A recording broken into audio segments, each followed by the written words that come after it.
Friends, Romans, divided countrymen, please help me in welcoming Susan Glasser and Peter Baker.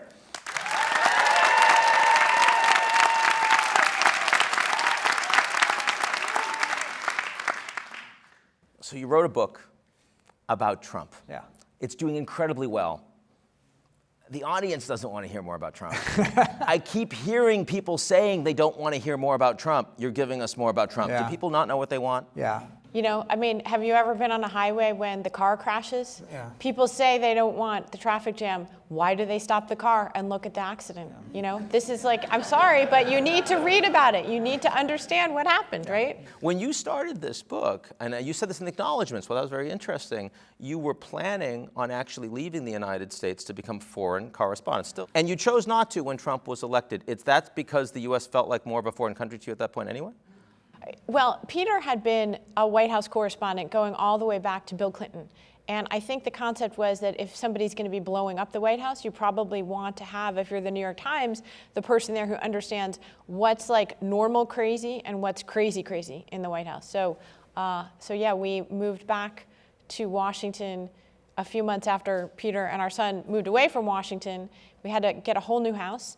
And so we got to be foreign correspondents in our hometown. And if you're being foreign correspondents, how are you explaining the United States and the Trump White House to a whole bunch of readers that don't understand him?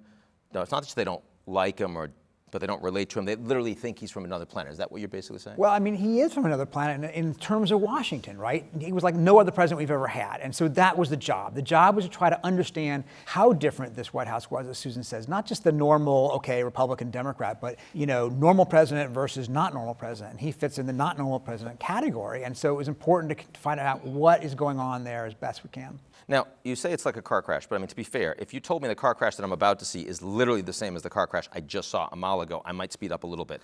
This is a different book. What is it that is particularly unusual, new, novel in like not 20 minutes that you're saying, no, here's something, here's why our take together really matters on this really overcovered guy?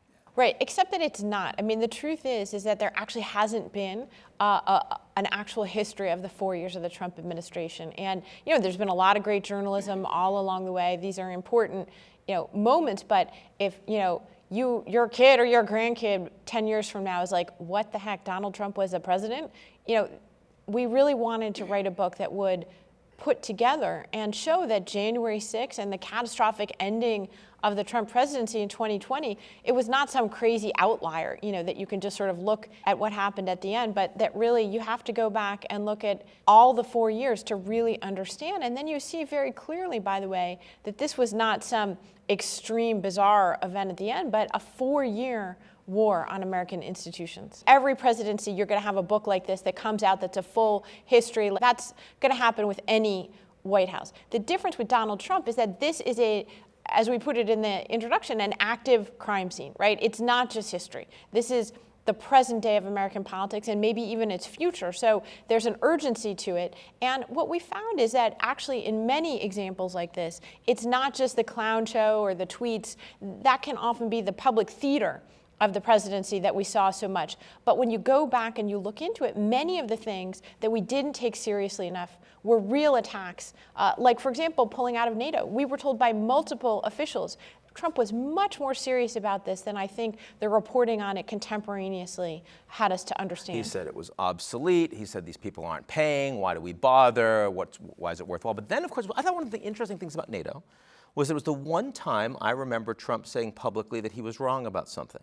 He initially uttered that it was obsolete. Then he said, well, yeah, but I was a real estate guy. I talked to my generals. The generals know more about the stuff, and they said it's not, and now I believe my generals. What was behind that? I remember when he said that. Yeah, well, because they were waging this war to basically keep him from blowing up the alliance. And I don't think he ever actually really changed his mind. Yeah, he didn't change his mind. I think he still He did say that. He did say it. I think he still that. believed it was obsolete because he kept saying again and again to his staff, maybe we should just get out. Let's just get out. And they kept saying, no, sir, let's not do that because it would just destroy our relationships with Europe. And that's actually kind of important to the United States. Imagine, of course, if we had Putin invading Ukraine without the United States being part of NATO. What a difference that would make. So this brings me to two different sorts of points. The first is Biden becomes president. NATO today is considerably stronger than it was not only under Trump, but before Trump. Yeah. So does that mean to you that actually those 4 years of Trump presidency don't actually have the same impact that you might have thought they would have at the time that you were in the middle? Yeah, but now you need an invasion to make it go away? I mean, that's not exactly the right... Well, but even the perspective on the United States, Yeah. once Biden came in, suddenly you saw those numbers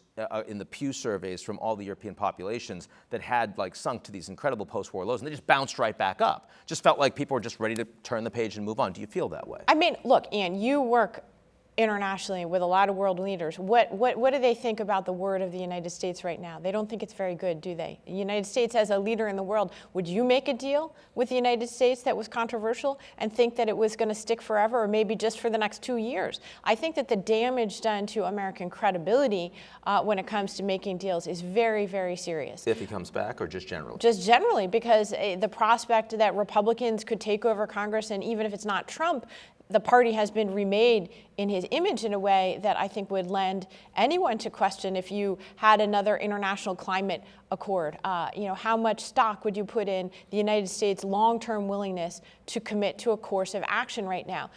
As long as the U.S. remains this polarized and this divided,